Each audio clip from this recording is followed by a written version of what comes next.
Vou concorrer o Grammy com esse DVD, irmão. Sim, gostei Então ele dessa, vai vir. cara. São vários tipos de pães aqui. A gente tem o pão francês, a gente tem pão doce, pão francês, italiano, Romeu e Julieta, pão integral e sonho.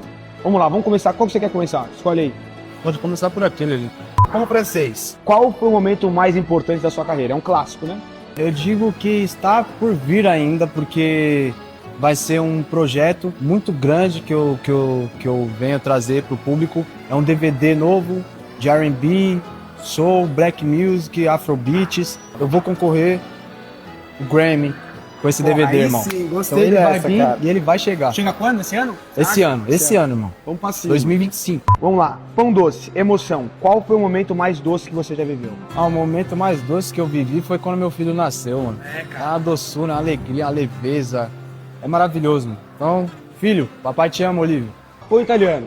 Italiano, è vero.